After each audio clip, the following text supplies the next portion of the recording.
रायपुर ग्रामीण विधानसभा से इस बार प्रत्याशी कांग्रेस ने नए उतारे हैं, लेकिन उनका जो ताल्लुकात हैं वो पुराने हैं। इस बार सत्यनारायण शर्मा नहीं बल्कि पंकज शर्मा इस बार चुनाव लड़ते नजर आएंगे। नामांकन आपने दाखिल कर दिया है, क्या कहेंगे? आज सबसे पहले मैं धन्यवाद दूंगा हमारे सारे वरिष्ठ नेताओं को, जिन्होंने 30 साल की मेरी मेहनत को देखकर मुझको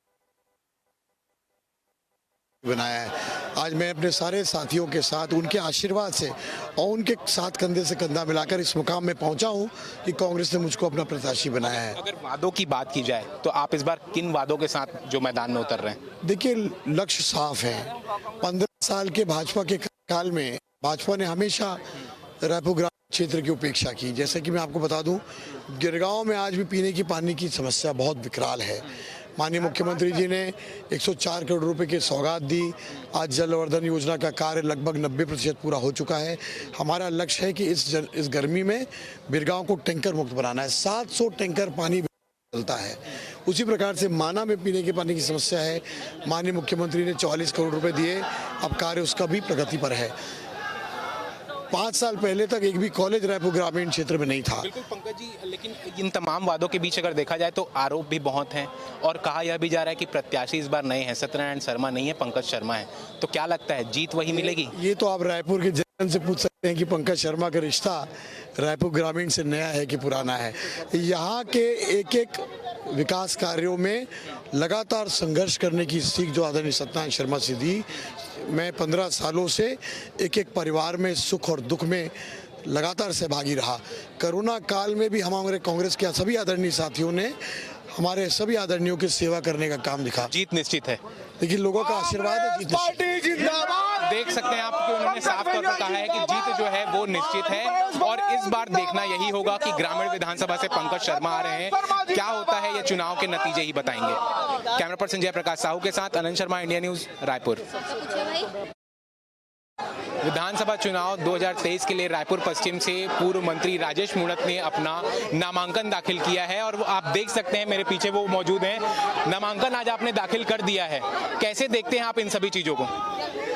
रायपुर शहर के अंदर जिस प्रकार से बिगड़ती कानून व्यवस्था, शहर का जिस प्रकार से खोद करके पटक देना, साफ सफाई की बदतर स्थिति, शहर में भ्रष्टाचार का आतंक, शहर के अंदर नशीले पदार्थों की तस्करी बढ़ गई, गली मोहल्ले में नशीले पदार्थ बिक रहे। एक समुचित विकास की योजना बना करके विकास करना, यही हमारी प्राथमिकता। या इस बार मुद्दे क्या होंगे? आप फिर विधानसभा चुनाव के लिए अपना नामांकन आपने दाखिल किया है, इस बार आप क्या मुद्दे लेकर जनता के बीच में जाना चाहेंगे?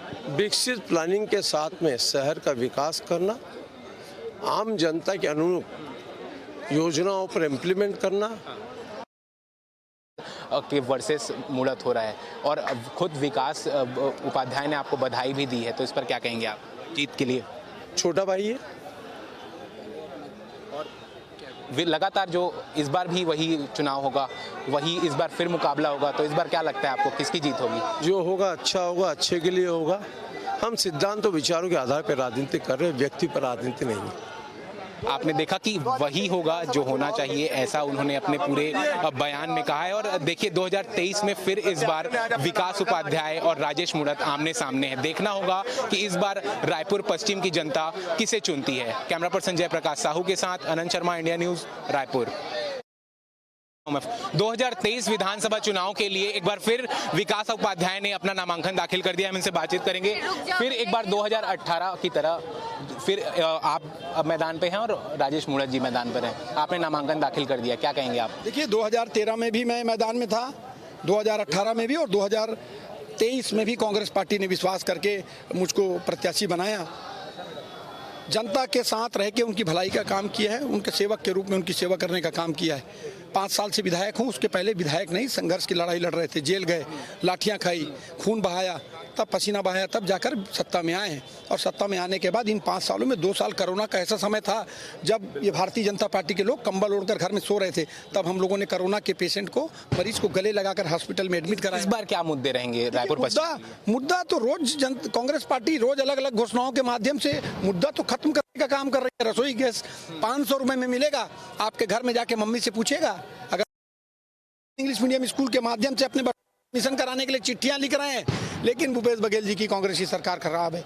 सरकार ने अलग अलग शिक्षा, स्वास्थ्य और घरेलू अलग अलग मामले में इतनी योजनाओं को ला दिया जो घर के मंथली बजट में आम आदमी को रियायत दिला रही है। कुछ देर पहले अभी राजेश मूणत जी भी यहाँ पे पहुंचे हुए थे, उन्होंने अपना नामांकन दाखिल किया और आपको शुभकामनाएं दी। कहे कि विकास मेरा कह रहे थे कि विकास मेरा छोटे भाई की तरह है, मैं उसे शुभकामनाएं देता हूँ। हमारे भी बड़े भाई हैं राजेश मूणत जी, 2 बार उनसे मैं चुनाव लड़ चुका हूं, ये तीसरी बार भी विचारों का मतभेद है, विचारों की लड़ाई है। एक विचारधारा जो घर में महंगाई कर रही है, एक विचारधारा जो जीत के लिए क्या कहेंगे आप, आखिरी दावा? देखिए, जनता की अदालत में जनता के हाथों में परिणाम है। हम लोगों ने मेहनत की है, काम किया है, परिणाम जनता को देना समय बताएगा। बिल्कुल, देखिए तो समय बताएगा और जनता ये पूरी तय करेगी, ये विकास उपाध्याय का कहना है। आज उन्होंने नामांकन दाखिल कर दिया है। रायपुर पश्चिम से इस बार फिर राजेश मूणत और विकास उपाध्याय आमने सामने होंगे। देखना होगा जनता किसे चुनती है। कैमरा पर्सन जयप्रकाश साहू के साथ अनंत शर्मा, इंडिया न्यूज, रायपुर।